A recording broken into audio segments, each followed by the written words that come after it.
Welcome. Hello, everybody, and thank you for joining tonight. So this is Conversations with UX Copenhagen. It's an initiative that I started this year with in September, or not this year, in 2020 in September, so that we could get to, because I have these initial chats with potential speakers, and we always go in all these really super interesting directions, and I wanted to share these conversations with everybody. So that's basically why we started.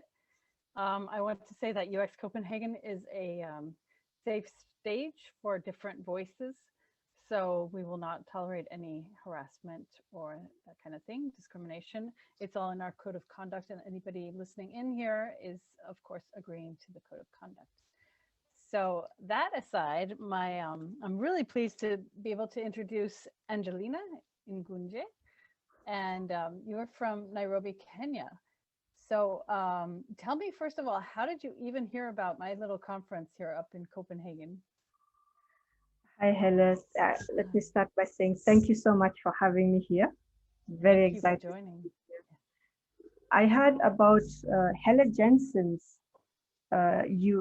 speech and event on Eventbrite. And I was like, UX Copenhagen sounds very interesting. Let me take part and hear what it's about. And the topic itself was quite interesting, commoning. Yeah. I have experienced it before, not in design at all. It was in farming. So I was involved in farming a few years back, and commoning seems common, very common in that situation and that field. So I thought that Eventbrite event on Helle Jensen seems really interesting, and let me join in and hear what it's about.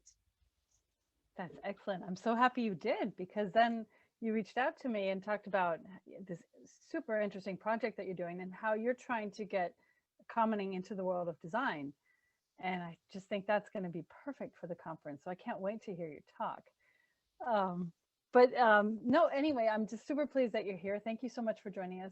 And please tell me a little bit about your background. All right. So myself, I graduated in 2014. I graduated as a graphics designer. And over the 6 years, I've been able to work as a freelancer for the first 2 years. And for the next 2 years, I was able to join an ICT company. And in that capacity, I was able to now start learning new skills, adapting to new things, and looking beyond the horizon. It's not just graphics design, there's a lot to do. And the really beautiful thing about Kenya is that you can adapt to other things and be more 360 oriented, well-rounded, rather than being inclined to follow one path. There is a lot of strength in having a specialization, because now you know everything about it and you're quite in-depth in it.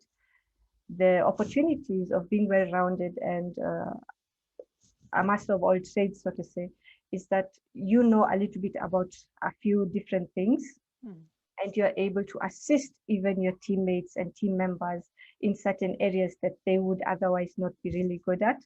And that way you all of you like rise together. And so I was able to learn through graphics design and the static visual elements to start applying these in more interactive platforms such as websites, mobile applications, and most important of all, the gem I would say I've been able to learn thus far is e-learning and instructional design, as it very much touches on some of the foundations that have been quite a huge motivator when I was younger. So I would play computer games quite a lot. The predecessor of World of Warcraft was, what was it? Warcraft itself. And I was quite heavily into it, and then Diablo and all these other games. And I was like, when I grow up, I want to create games. Wow. But then, yes, but then the economy here in Kenya is rather more challenging. So there is no space for entertainment as such, or rather there was quite a challenge with that. And so I needed to like choose a more sober approach. So I had the option to go towards graphics design and multimedia design. And then that eventually culminated in e-learning and instructional design. And it's like, I can actually create games with e-learning now through this new concept of gamification and so forth. So that was really quite an impressive opportunity to just evolve and learn new things. That's excellent. So are there a lot of women gamers in Africa, do you know, or in Kenya? They are. It's not that many, but it is. It's there. It's becoming more and more recognized. Especially here, we have an e-sport team, and one of the members is a lady. And we also have more ladies getting involved through design, through arts, through development, software development. So we have ladies who are in developing games themselves, designing games, writing for games, and they're soon becoming part of the community of gamers here. Excellent. That's great. And do you still want to create games? Absolutely. Yeah. Yes, absolutely. I was able to create gamified versions for children's learning. So yes, especially for kids, because kids are like so inclined to play games, and if you can make it educative at the same time, I feel like that's a complete win. And I've been able to create a sort of game for hobbyists who would like to learn how to cook. So just gamify. If you have a hobby, let's make a game out of it, and let's teach you how to cook, how to if you're a kid, how to do maths, how to do English, and so forth. That's excellent. And these games are all e-learning? Yes, they are in the format of e-learning. So they teach you as well as engage you in interactive and gamified content. That would be cool. Would you be willing to share a link to one of these? I'm Yes, I would. thinking of the food one, because then maybe I could learn how to make Kenyan food. Oh, I think I let you down a bit on that one. What I created was one for hamburger. I am an awful cook, but my mom does really the best cooking. I would like to brag that she's the best cook on the planet, but I know there are better cooks, but still. And I will share the link as soon as I can grab one and then share it with you. That would be really cool. So what I usually do after these conversations is I send out an email with links to the different things that we've talked about. So if like we talk about a book or some kind of program like this, then I'll send out a list of links, but only to the people who have tickets. Everybody else can just, read them for themselves if they hear the author name, right? Yeah. And so anyway, you are working on a project, and I guess that's in your free time. Am I right? Yes, that's come again? Sorry, the one where you're empowering young girls and women to like create companies on their own, like design companies? Yes. Arts and crafts. Yes, exactly. So that one was on the side. As a matter of fact, it is a project that I'm doing together with my mom. She is really big in crocheting and knitting and embroidery. Yeah. And we have looked at the opportunities that it offers, as well as a sort of approach to mentorship. And so we needed to start it from the ground up. And many of the young girls and women who we are dealing with do not have the financial capacity to work, to purchase the yarn, to purchase the needles, and so forth. So we need to work with that in mind and provide them with, at the beginning, we are providing them the free yarn, the free knitting tools, and so forth, in the hope that they will gain the skills through mentorship and be able now to get more complex yarn. Like, for example, we are using the very basic yarn, we're using the simple yarn, and trying to get them to understand the skills first. And then through that, once they have the products, they're able to purchase better yarn, better knitting needles, and so forth. And through that, they can grow one step at a time towards establishing themselves and having a better shot, I would say, at earning money for themselves, rather than depending on on what we call sponsors. You will find, unfortunately, that young girls in school, they need to rely on young men, their fellow students, guys outside of the schools, and so forth, in order to be able to afford that really nice dress they have seen, or that really nice pair of shoes, or even go back home and take care of their family, because they might not be that well off. So in a situation like that, you find that perhaps if you give them a different means of income, they might not be so inclined to get these sponsors. And so that is what we are trying to do. It sounds like it's something that's like ingrained in the culture though. So isn't that like a very big change? Yes, it definitely is a big change because you would expect that the parents would actually want these kids to get married off, but that's a small number, but they are there. And you would expect them to say like, oh, you don't need to go to school, you need to go and work in the fields or as a cleaning lady or stuff like that. So there is a mindset shift that is also required, not only with the children themselves, but also with their parents and with the school establishments. And there's a lot of effort going on in doing that, especially at the school level. We are trying to engage the teachers to understand how can you help young girls, how can we promote it, as well as overall societal push towards, this is a young girl, she has her own difficulties and challenges, let us support them. And it's a challenge, I would say, yes, but it's a challenge that it can be managed, but you need to start somewhere. So that somewhere is just, first of all, give them that income, and then let's see, can they start thinking differently if they are exposed to a different way of doing things. That's so wonderful that you're doing that. How is it being accepted? Like, what do teachers think about your initiative? Come again? What do the teachers think about this, your initiative? Because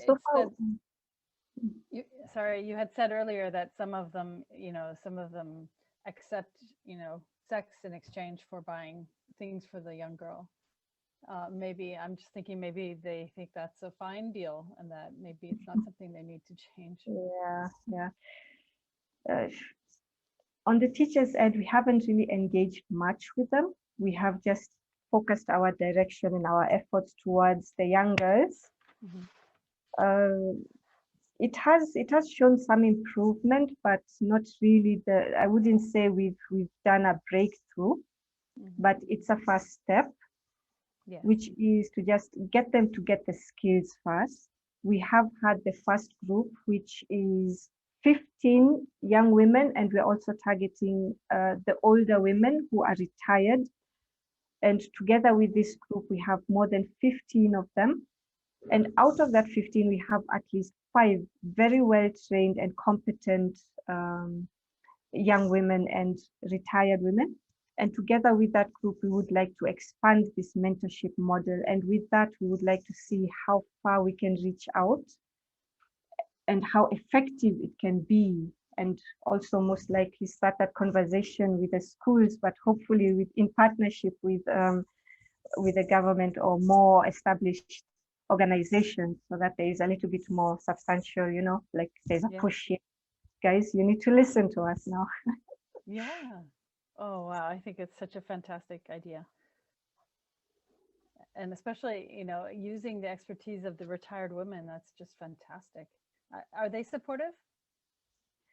Yes, they are supportive. They are very much interested in learning the new skills. It has been possible for several of them to actually start relying on themselves and making a slight remark in their lives.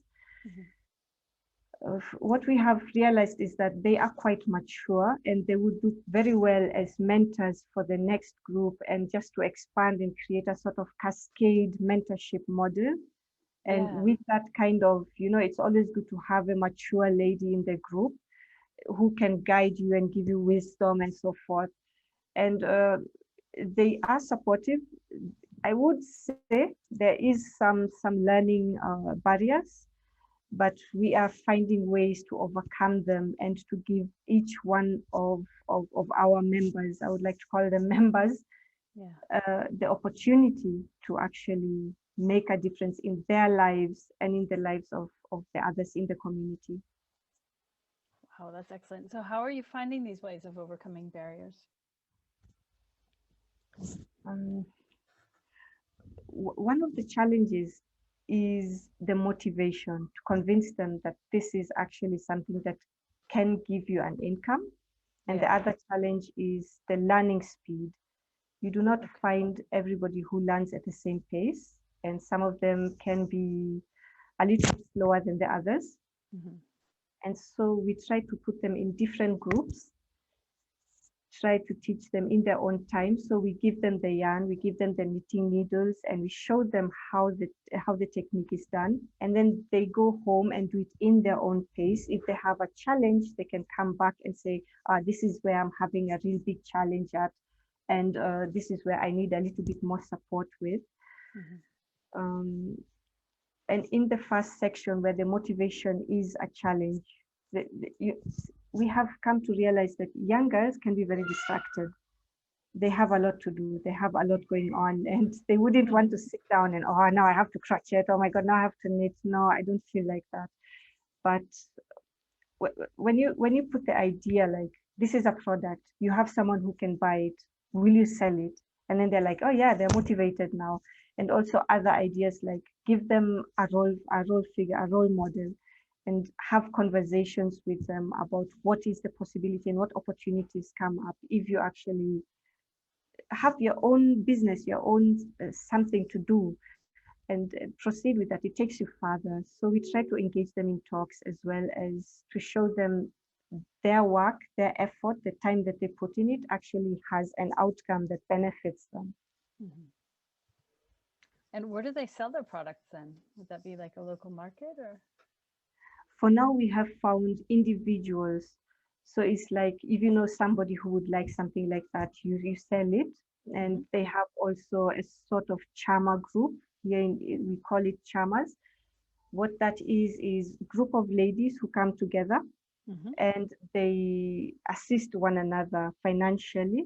And through them, it's a word of mouth approach where they know somebody who can assist you and they know somebody who knows somebody. And slowly you have a sort of small potential market where people can purchase things. I love that. Chama, is that a you'll have to send me a link on how to spell that. Is that an African word or?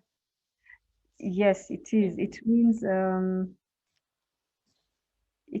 sort of like savings group. Okay. Savings. Okay. Yes. That's super interesting. Yeah.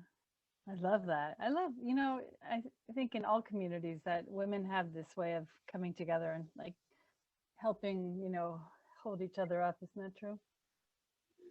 Yes, that is true. That is how I believe our very strong-minded and strong-hearted ancestors who fought for the women's right had to do it. If we didn't pack together as women, it would have been a bit more challenging to actually gain the freedom that we are actually enjoying now. So they had to band together. Yeah. And if we keep banding together, we can actually go much further. Hence the commoning. Let's come together and let's make things happen together. Yes, I agree. And it doesn't have to be just women, but I do think that women have this, I don't know, maybe it's a bonding thing. I don't know, but I see that often, like in different situations in my life, I've always seen like this like group of women, just kind of close in around me and then lift me up. So that's awesome. Yeah. Yeah. So, what I'm thinking is that if you want to, it would be really fun. So I'm planning on doing something we're calling roundtable sessions at the conference. So there will be some talks. There will be about 12 or 13 talks, I think, in total. And then some of the speakers will be breaking out into smaller groups with 6 or 8 people and just having like a small, intense chat with these people about different subjects. And if you wanted to, what we could do is we could create one of the roundtable sessions about either the mentorship model or something that could, benefit your project somehow, if that would be useful.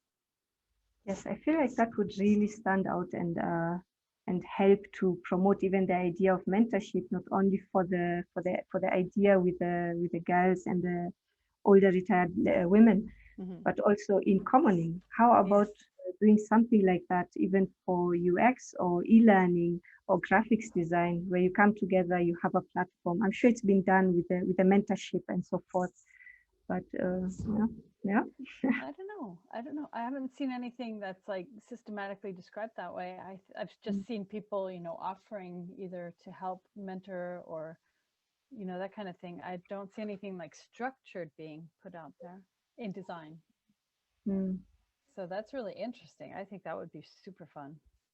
It would be quite interesting and also very helpful, as we have also a few of our guests here today who would definitely benefit from a platform such as that, where you go Yes. on there and you can share your thoughts and ideas, and you can find other people who can share in on it, Yeah. which very much reminds me of something that we have also here over just a little, okay, within Nairobi, there's an area called Karen, Mhm. and one of the places is called Karen Village.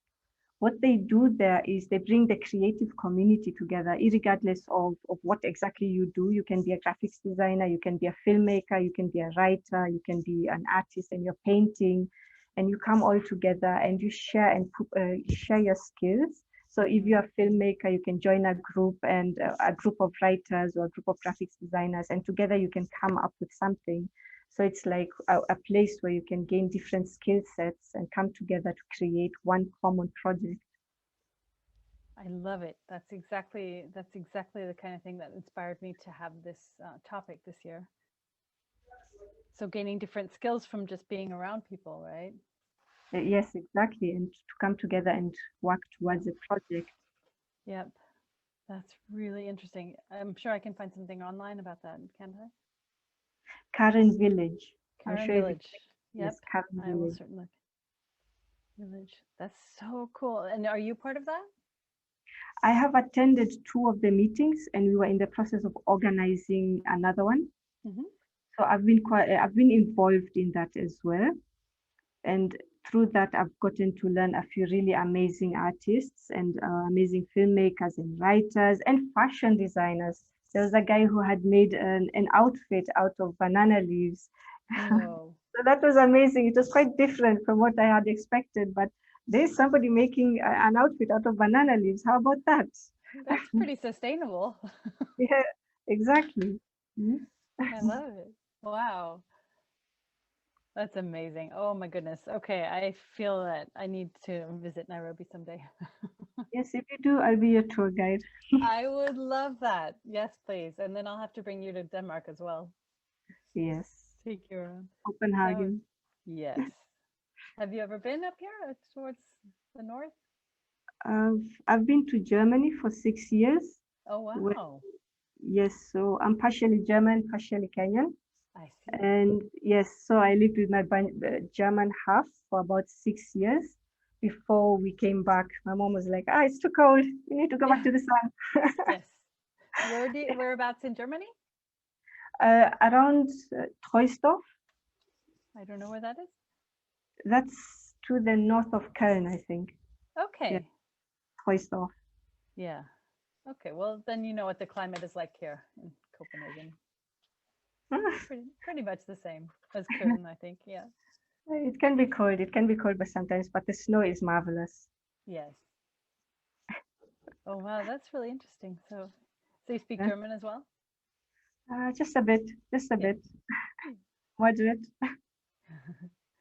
So does anybody watching have any questions? Anybody want to jump in? No, there's complete So silence. far, good. Yeah. Please go ahead, Mana. So far, it is good actually. Interesting to listen from her, from the perspective of what she thinks, and really good. Yeah, thank you. Thank you, Anybody Mom. have any questions for Angelina? Otherwise, it's just going to be me. I'm still trying to join with the camera. I can't believe this phone today. Oh, that's okay. But maybe if you want to send me a picture of yourself, then I could put that in the video instead. So it doesn't just have the black background with your name. Yeah. I can share the image if this phone still misbehaves like this. Okay. No worries. It doesn't matter. So I still can't believe that somebody in Nairobi has heard about my conference. I think that's so amazing. That's But great. Eventbrite is very much used over here. So we have Okay. events, all sorts of events being advertised on Eventbrite, and people really engage with it. Eventbrite and Meetup. So if you put any events on it, then you can definitely get a few guys from here as well. And we also have a very active UX community that also engages and tries to push us towards understanding what UX is and how we can apply it and how designers can actually grow within the field. And with them, you get to like wake up a little bit on what that is and just go out there and explore. That was my next question, actually, is what is the UX community like in Nairobi? We have, I would say, 3 top UX communities. The first 2 being Interaction Design Foundation. Yes, we have a Nairobi chapter, and I found them by accident when I was also trying to look for UX, and then it's like, well, IDF, join IDF, and that was one of the turning moments. It's like, hey, this is really very good. There's a lot of different knowledge you can find from their workshops, webinars, and so forth. And they also have a Nairobi chapter, which has been engaging individuals in the UX field to come together and have meetups. It's been a little bit quiet over 2020. Understandably, the situation wasn't really the best. And hoping that it will get a little bit more active in 2021. Yeah. And our yes. Then the second group is UX Kitchen. Oh, cool. We have our very own Kenyans actually running it. Very apt ladies and gentlemen, and I would say it's been quite amazing being part of the UX Kitchen hackathon that they held in April 2020. And it was really engaging because it was like a sort of mentorship approach where you can also teach guys about some of the content. What is UX? How do you do UX? And so forth. And we have also been able to engage further with each individual in the team, with each member of the team. And through them, who are also supporting a lot of the UX events going on. Like, for example, they supported UX Summit 2020, and they are quite engaged in it, and they really are the ambassadors of UX, I would say. Then we have Nairobi Design Community, which looks not only at UX, but also at other aspects of design, like graphics design. You have user interface design. They even look to engage with startup founders and to bring out that ability. Like, if you're in design, you don't really need to follow the path of employment. You can also just create your own business and create your own opportunities and hire other people and give them jobs as well. So we do have a vibrant design and UX community in Kenya and in Nairobi especially. The UX, oh, thank you, Martina. She's sending a link to the UX Kitchen. What's cooking? I love that. That's a great name. Fantastic. Thanks for that, Martina. What's cooking? Can I ask something? Please do. Yeah, I was just curious. How is the whole division between male and female in UX in Kenya? For example, like generally, even in Europe, you sometimes meet the difficulty of finding a lot of females in the field. Like, it's still kind of IT being dominant by males. So I was just wondering, how is it in your place? Really good question. Really good question. I would say I haven't specifically taken an attempt to note it, but now that you mention it and I reflect on it, I have seen more guys in it than ladies. And it is perhaps just myself not really going out there to engage with as many of them as possible. So it might be just due to lack of engagement that I have seen that sort of imbalance. So it could change in the future if I engage further with them. Yeah, like we have, for example, this Ladies That UX community, which is basically started in Scotland, but it's kind of across the world now. And it kind of identifies a little bit that if there was a need to start a group that's called Ladies That UX, then there must have been a need for that to kind of specify on the name. The lady. Yeah. Yeah, ladies that UX. Maybe you have one too. Who knows? So you can start one up. Yes, maybe start one. Yeah, exactly. And the Ooh, I UX can put you in touch with many people. I would love that. Yeah. It would be Okay. amazing to see how that can be translated. For example, at UX Kitchen, you have ladies actually taking the lady herself, Njiri, is actually the one who is in charge of it, and she also seems to be towards that pro ladies UX groups and so forth. But she's quite even-minded, I would say. So that's one group that I've seen ladies in. The other groups, I haven't really seen that many ladies, but it will change, I'm sure. Yeah. I think, I mean, looking back at the people I have worked with, it's been like 50-50. And I Yeah. also see that my participants are like, I think there's like 53% women actually. So it's pretty Mm. 50. Yeah. Mm. Angelina, can you explain from your perspective what is mean by UX product design, and how do people get into that? So because I'm curious about going through the choosing the career path in UI and UX. So whether I want to look through the service design or a product design, so what is the difference between that? So it will be helpful to identify. Yes. All right. So from my perspective, being doing UX just means that user experience. You need to understand like what the users are going to see, what the users are going to experience, and to design for that, designing with the user in mind. So if you're creating a chair, you need to understand that it must accommodate for comfort, and it will have to have like stability so that you don't get someone like dropping down on their buttocks or something like that. So it needs to be safe, it needs to be comfortable, and if it's a website, it needs to be visually attractive, because visceral reaction, the looks, we would like to say that don't judge a book by the cover, but our first reaction is to judge the book by the cover. So it must be a good looking book for you to sell it, or it must at least attract the target market that you're trying to talk to. So you can imagine a horror book and a sci-fi book. They might not be attractive to different target groups. So that would be for user experience. And my personal experience now, I'm coming back to the experience.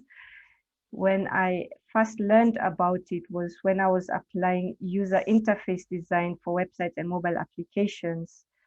And I needed now to understand, like, if I have this button here and it's not visible enough, will it really engage anybody? Will anybody go there and sign up to a newsletter if the button isn't saying sign up? So it needs to be functional, and that's how I started getting from user interface to user experience. I need to consider what they see, what my end users will feel about the product. Your second question on product design. Sorry, Mohana, just one sec. Oh, I think there was an echo. Maybe you can use your phone now. You want me to ask again, Angelina? Oh, sorry, it was Angelina. I've been able to join in with this phone. Hey. Hi. Hi. Lovely to see you. Thank you. Okay. Right. Sorry again about the one. video and the camera. It's just misbehaving. That's perfect. Yes, maybe Mohana, could you ask your second question again? What is the difference between the service design you have been explaining? So if I want to be more about a product design or service design, what I want to pursue in that things to get into that, because I'm very new to this one. I know here and there, so I don't know how to connect the dots. So it's been like hard to differentiate this two. Okay, that's good. I've gotten to learn a little bit more about product design, product management lately. And I would say the difference is that user experience focuses on the experience of the user. So you are there, you're thinking about what they need, what they think, what they feel, whereas product creation, product design is more holistic. You need to think about not just the user experience, you need to think about the product itself from the beginning to the end. You need to think about the user experience, the user interface. You need to think about the development of it. If it's a software item, what is the software development going to entail for it? And if it's a physical product, who is going to create it for you? So you need to think about all of it, not just focus on one thing. So that's how you can distinguish between the two. I love that. Thank you. I know that my dear friend Melina is online as well, and she's also a product designer. So maybe she has something to say, Melina? Putting you on the spot here. Would you mind? Maybe she's not there. There she is. Hello. Hi. Put me on the spot. Ask me again. Yes. So what is the difference between product design and service design, basically? Oh, well, to be honest, I think they're coming closer and closer to each other. I think it's all about the channels, really. Because you have to, well, and product, I mean, then you think about physical something and not so much about digital, but they're also coming together. So it's, I think it's, I mean, at least often when I'm working in a project with service design, I also have a product manager. So, so I think they're very, very similar and more digital, just physical products, because you need to be able to use them in this new world in new ways. Does that make sense? Yes.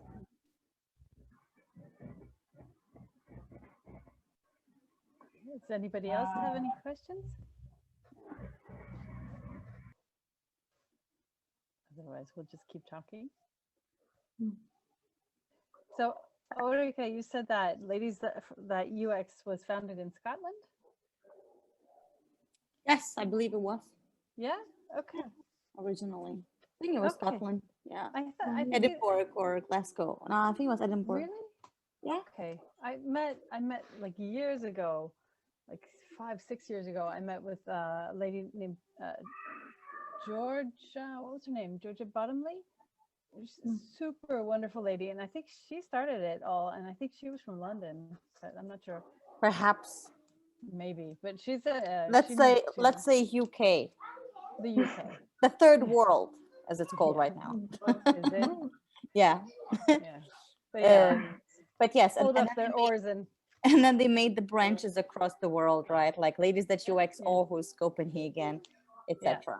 Yeah. So. That's really interesting. It would be really fun to see if you could start a chapter there, Angelina. I think they would be happy there in London or Scotland. Yeah. That's really cool. I found what Malina said quite interesting, and if we could go back to that and expand on the idea that and just correct me if I'm wrong, but what you said is that they're all coming together and all merging, so it's like convergence of information and convergence of knowledge, which is quite true. So things are coming together quite a lot. So if you find somebody engaging in an aspect of knowledge or technique in one industry, and you go to, like, let us say somebody in software development, and then you go to marketing, and then you go over to car development lines and so forth, and you find that they're using the same information, but they have packaged it differently, but it's still the same piece of information. So when it comes to UX, and then you have product design, and then you have product managers, there is a link between them, but there's also a sort of differentiator between them as well. So thank you for the feedback on that. That was really incredible to hear. Okay, thank you. Yeah, and I like the way you said you were talking about the holistic approach on things. I think that just makes so much sense to have that. And a lot of the times companies are like that also, that they, especially older, bigger companies, public, like we have here in Sweden, the employment agencies, that is all public, how do you call that? Offensively, publicly managed, not privately. So they seem to have like a lot of the structures that, we're doing this here, like our way, each other, and all the research. We do research here, we do it with numbers, there you do it with users, and then we don't talk to each other. So yeah, they're not coming together. And I guess the in thinking in channels, if you have a service, you can't think, oh, this is gonna be my customer service line without, okay, what's the product actually? How do they interact? And in that way, I think it's good to think holistically. Yes, it's very true, and things are changing, and some of these bureaucratic management systems are coming together and just adapting. But slowly but surely, hopefully they get there. I was really surprised at one of the websites that I had seen recently in regards to the services that the government here offers. And they had quite revamped, and I was a bit surprised. I was like, what? That is really impressive, because that's like, oh my gosh, that makes sense. Yes, that makes sense. And it looks like they're trying visually to adapt. So most likely, even in the background, there is some adaptation. It wouldn't have happened if somebody hadn't like said, you guys, let's do this new thing. So slowly but surely, it is getting there. Yeah, for sure. And I guess government UK, for example, has been very good at this kind of work from the beginning, already longer. If you talk about public companies or institutes. And the customer journey, just think touch points. It's that's holistic, I guess. Yes, customer journey. I was surprised when I started researching UX, and I'm like, oh my God, there is CX, and then there's all these other X's over there. So it was really impressive to learn more about it, and looking forward to learn even more about it. Sure. Yeah. There's a lot. You were saying something about it in the beginning about, knowing little things about a very broad spectrum of things. I think that is, to me, what a UX designer pretty much is. And a connections link, right? A link between, it could be link between marketing and development, or it could be, I think I often see myself as a link, that's for sure. Bringing things together, and that's very true. Yeah. You've invited all. Oh, sorry. Go ahead. Go ahead. Please go ahead with your question. Divya Mahur. Hello, I'm Divya Mahur, and now I'm in my third year of graduation degree. And in my second year, I got to know that I'm really very passionate about UI designing. And then I started interning in companies, and I interned for UI designing, then I interned for UX designing, and then right now I'm interning for product designing.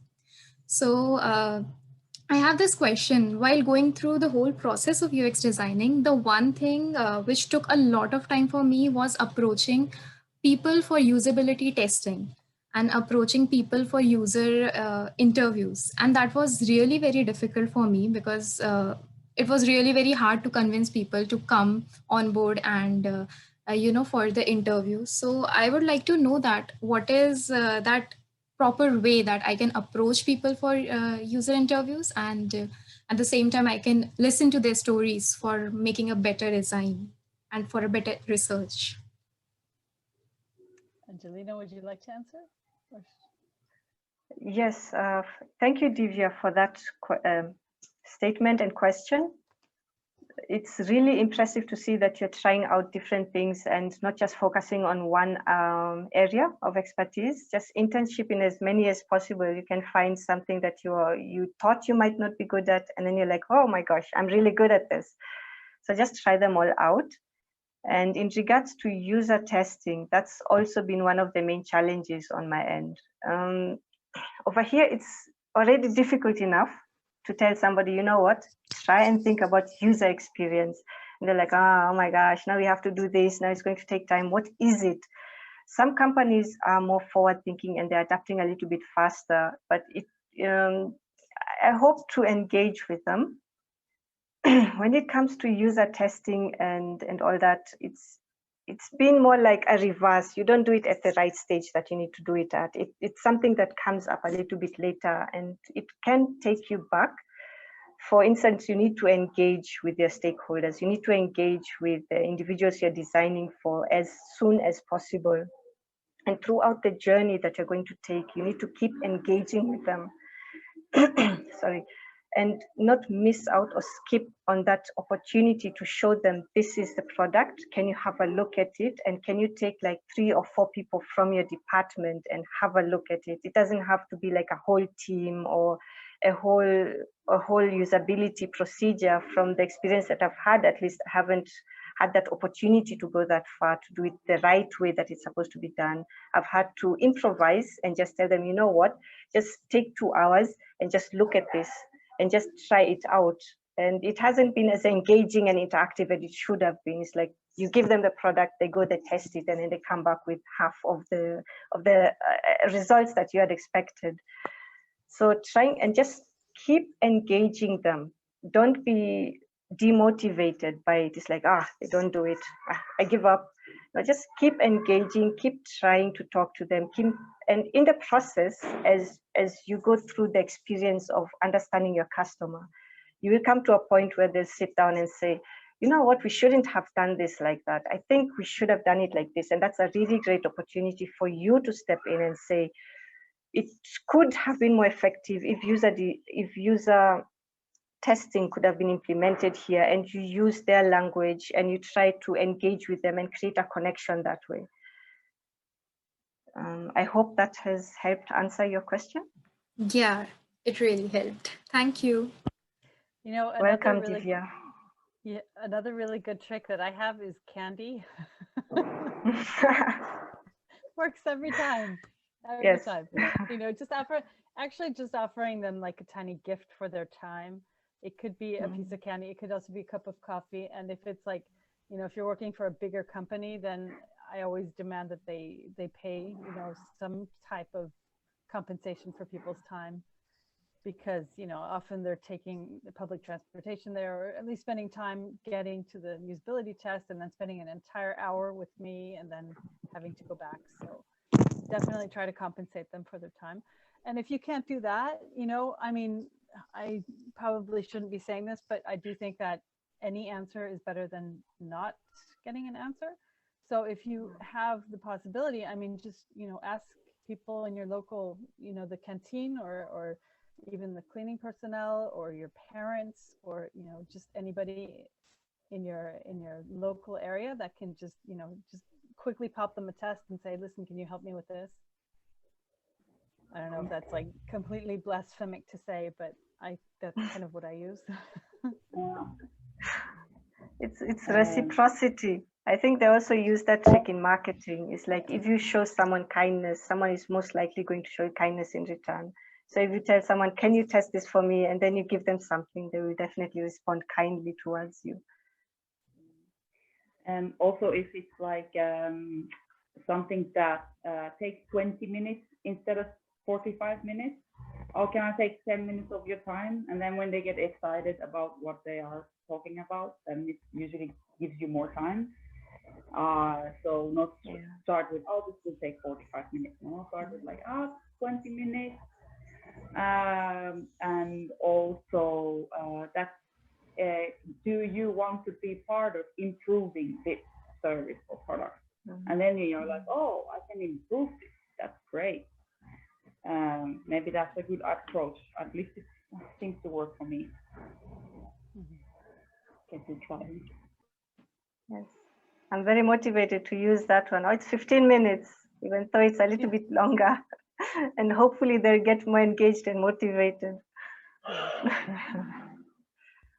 Exactly. That's good. And then Divya, I hope that Angelina's talk, and, you know, that we can improve more on like something kind of a little bit more of a solid plan for mentoring people so that you could have like a whole network to reach out to? But Yeah, I that think, will really help. yeah, I think, Actually, where I live, there is very less people who are into this UX and UI. Like I actually have to tell them that what is UX and what is UI, and really your product needs that, because they are just going on making the product and they're failing again and again. And whenever I approach any company, I have to tell them that this can be the strategy to take your product to a next level. So there is very less people who are actually in this, and I would really love to have this kind of community where we can get mentored, and we can also have a network where we can directly approach people for UX testing and any other thing. yeah, there are lots of groups. So are you on Facebook? Yes, I am. Because there are groups there that where you can reach out with your product and say, listen, does anybody have any feedback for this new design, or can you help me here? So there are Okay. lots of Actually, groups I for that. haven't been active on it like since 2 years because I was Yeah. focusing on my studies, but now definitely I'll go there. Yeah. And I mean, you're very welcome to reach out to me and connect with me on LinkedIn or whatever if you want. And maybe some of the others on here as well. Yes, definitely. Yes. Yeah. Yeah. So can you see the list of names here? Yeah, I can see the list of names of the participants. Yeah. I'll so- definitely reach out to you on LinkedIn. yeah, do that. That's great. And all the best of luck in your studies. Thank you. I guess you're almost done then. Oh, that's good. Arika, she's writing her name. Yeah. That's good. So people who are interested in being contacted could write their name in the chat.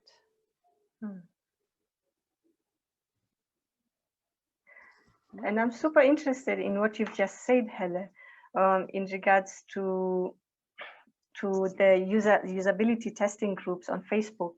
As if you're working for a company, some of the designs you create are actually privileged, like you can't really share them out. So how do you approach that with a social media group? Because you really have to be tight-lipped about some of these things, especially if you're an agency and if you're designing for someone else. It can be rather challenging to share out information where it can actually just, oh, look, this is what I've done today. And then somebody else like, oh, look at this. And then your idea is out there. Yeah, no, you can't do that, of course. And that's Yes. another thing. I would definitely say that if the agency wants usability testing, then they have to pay for it. Because then you can sign the NDA and all that, right? Yeah, yeah. It's the non-disclosure agreement, so that, you know, you're at least you signed a piece of paper saying that you won't talk to anybody else about the product. Yeah. Yeah. Yeah, I've seen some websites sharing samples of it. One of them was one of the gaming communities. I think Fury, a studio called something Fury. I'll have to get back to that, but they have actually shared a whole document if a developer would like to understand some of the paperwork. So if you need to understand how an agreement is done, how non-disclosure is done, and how to bargain in that agreement, they've shared that, all of it. So I was wondering if there's a sort of platform for the same kind of approach when it comes to design. Would be interesting to have that, like, hey, designers, you would like to protect your products and so forth. Think about these things, take it a bit more seriously. One of the main challenges that we have here with young graduate designers is that they can be taken advantage of, which isn't good at all. So it's like you have somebody doing something for you, and then it's like, I'll pay you half now and then half later, and you'll never see them again. Or they take your idea and they don't pay you, and then they go and do whatever they want with it. So some of those things, once you have clarity on how to protect yourself, how to write these agreements, you can actually be in a more safer situation. Yeah. I know that we have NDAs that can be downloaded from the internet, but I'm sure they are, you know, country specific. So you'd want to find something in your local area. But there might be something online that you could download to use. But yeah, it's always, I hear that in job interviews also, that the newest trend is like forcing young designers or anybody applying actually to do like a test. They call it a test, and then they make you do like a product design. And then in some cases, they actually use that product design, and they don't hire you, but they use your idea. So that's all over the world as well. It's not just, you know. So that's bad, but Yes, from the previous meeting, you said it right. Human is human. You just learn to live with it and try to work your way out of it. I said that. Mm. Yeah, but it's true. We have to accept. Yeah. I mean, there's always going to be some bad people, but I do generally think that UX is a really good community of good people. So, We must try. If not for ourselves, then for our kids. yes, the next Yeah. generation. That's right. Exactly. Well, that was a good way to close. Thank you so much, Angelina. I am so excited to have you at the conference, and thank you for this wonderful chat.